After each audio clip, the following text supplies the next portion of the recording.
For those of you that need auditory support, I'm going to read the story Blood, Smoke, and Freedom. This is a true story of the American Revolution. Joseph Plum Martin was still a boy when he became an American soldier. Could he survive his first battle? This is by Lauren Tarshish, and the art is by Gary Hanna. Boom, boom, boom. Cannon explosions shook the ground. Smoke filled the air, and 15-year-old Joseph Plum Martin was lying in the dirt, trying to stay alive.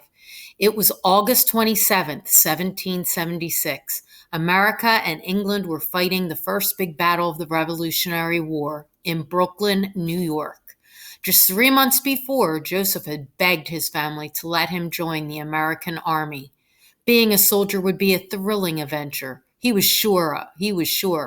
Of course, America would win. But now Joseph could see that the Americans were doomed. Hundreds of soldiers were dead. The cries and moans of wounded men rose up into the summer sky.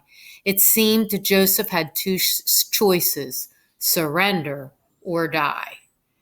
All right, as we read, look for information about why Americans fought in the Revolutionary War and what it was like.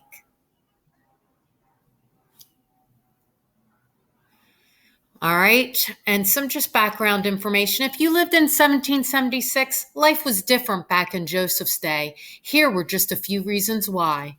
Kids loved eel pie. These slimy snake-like fish baked in a pie were an American favorite. Schools were just one room. A single teacher taught kids in all ages together. New shoes were really painful. Shoes were expensive and hard to get. There were no left or right shoes, and it took months to break in a new pair. There was no toilet paper. People used corn cobs to clean themselves. A new world. Joseph was born in 1760 when the United States wasn't yet a country. Much of America was wilderness. Lined up along the East Coast was a strip of land owned by England. This land was divided into 13 separate areas known as colonies. Joseph lived with his grandparents in the colony of Connecticut. His great-great-grandfather had settled there in the mid-1600s. He journeyed to America on a creaking wooden ship. 3,000 miles across the Atlantic Ocean, those early sea journeys lasted for several miserable months. Passengers suffered through ferocious storms, rotting food, biting rats, killer diseases. Many died before ever reaching America. But that didn't stop thousands of people from heading to the New World, as America was called. They went because America promised a different kind of life. In England and across Europe, strict laws and old ideas controlled almost everything a person did. What prayers they could say, who they could marry, whether they were rich or poor, even who they could be friends with. These rules were like prison walls, trapping people into unhappy lives, no matter how hard a person could be, no wonder people risked everything, even death, to get there. By the time Joseph was born, hundreds of thousands of people of European descent lived in America. Trouble brewing. Not everyone thrived in the colonies. As more and more settlers arrived, hundreds of thousands of Native American people were killed.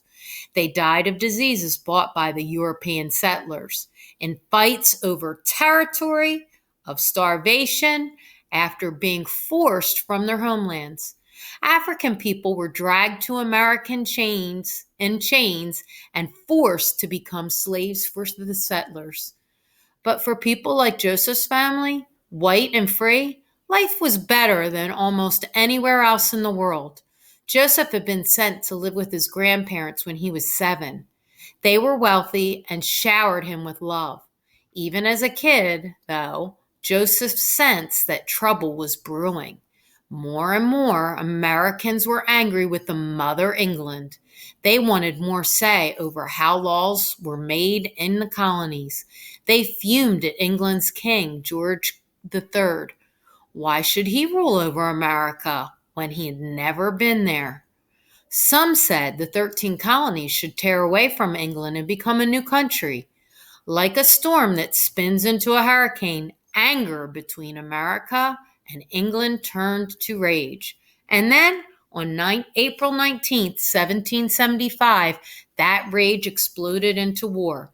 Fighting broke out between Americans and British troops and around the towns of Lexington and Concord in Massachusetts. The American Revolution had begun. Seeds of courage.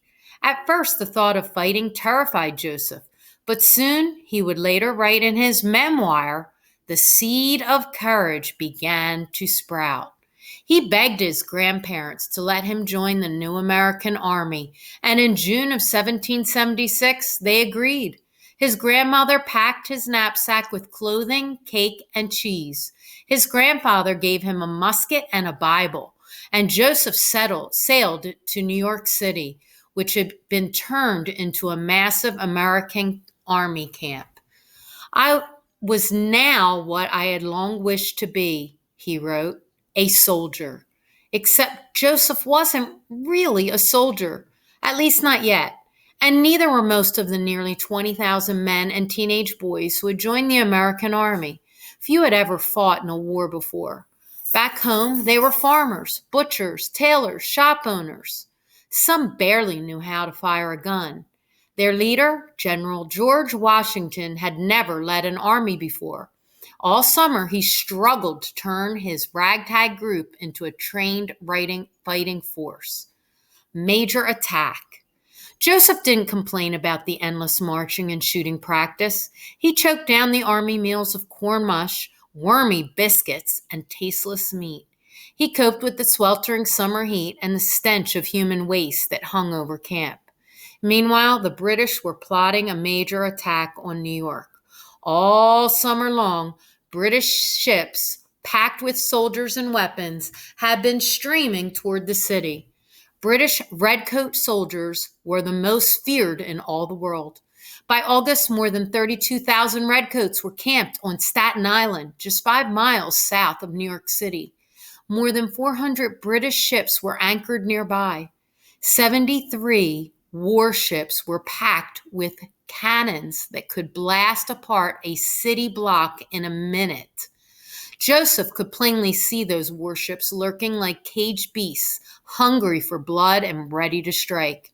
But he had no doubt that America would win any battle. He was wrong. At the end of August, the British attack began. Even before any shots were fired, the Americans were doomed. The British attack was brilliantly planned. In the pre-dawn darkness, more than 1,500 soldiers began to creep toward Brooklyn, barely a mile across the river from New York City. Only a few thousand American troops were stationed there. Most were hunkered down in 6 American forts, roughly made buildings protected by huge walls and cannons. Others were on patrol across Brooklyn. All would be caught by surprise. Over the next few days, Washington scrambled to send men to Brooklyn. Joseph was one of them. He rode across the river, a trip of about an hour. His pockets were stuffed with hard biscuits, and his heart was filled with fear. Secret escape. The moment Joseph stepped ashore, he saw a scene of horror. Wounded men lying in the grass, some with broken arms, some with broken legs, some with broken heads. He and his regiment were commanded to go to a creek. All the American troops had the same orders: stop the British from reaching the forts. Joseph fought bravely, but the British forces were too big and strong. Blast by fiery cannons, blast shot by crackling musket shot, the British mowed down the American soldiers. Hundreds were killed, injured, and were taken prisoners. Those captured were doomed to almost certain death on the British prison ships docked in New York City. Thousands of men died of starvation and disease on these rat filled, filthy, floating jails throughout the war. Many Americans threw down their weapons and tried to flee. Joseph watched in horror as dozens of American soldiers drowned trying to escape across a deep pond. He helped drag some of their bodies out of the water. For the next 3 days, he and his regiment fought to drive away British troops and to stay alive. On the third day of fighting, the British closed in on the American forts. Inside the forts were thousands of terrified American soldiers and General George Washington himself. If the British captured the soldiers in these forts, the war would almost certainly be lost. Americans' fight for freedom would end. On the blood-soaked fields of Brooklyn. But even in the midst of blood, smoke, and terror, Washington did not give up hope. He came up with a bold plan to sneak the entire American army out of Brooklyn. 8 long years. An aide to General Washington managed to sneak out of Brooklyn and back to New York City. He sent an urgent message. The Americans need boats in Brooklyn now. Within hours, dozens of boats, big and small, were on the shore of Brooklyn. Under the cover of darkness and fog, thousands of American soldiers, including Joseph, were quietly ferried safely back to New York City. After dawn, the British launched their attack on the 6 Brooklyn forts. They were astonished to discover that the forts were empty. Somehow, the entire American army had slipped away and was safe in New York City. The Americans had lost the Battle of Brooklyn, but the army had survived. They would keep fighting, and fight they did. The American Revolution lasted for 8 long and grueling years. Towns were burned, families were torn apart. Thousands of soldiers were killed in battle or died of fever and disease that spread easily in the crowded and dirty army camps. Soldiers' illnesses spread to their families too, killing many more. Fear and suffering gripped America. In 1783, after hundreds of battles across the colonies, the war finally ended. The British had surrendered after the Battle of Yorktown in Virginia. America had won. Joseph fought during the entire war. He moved to Maine, married and raised 5 children. He died at age 89. Throughout his life, he never forgot the dangers and sufferings of being a soldier, but he never lost his pride in helping America to win its fight for freedom.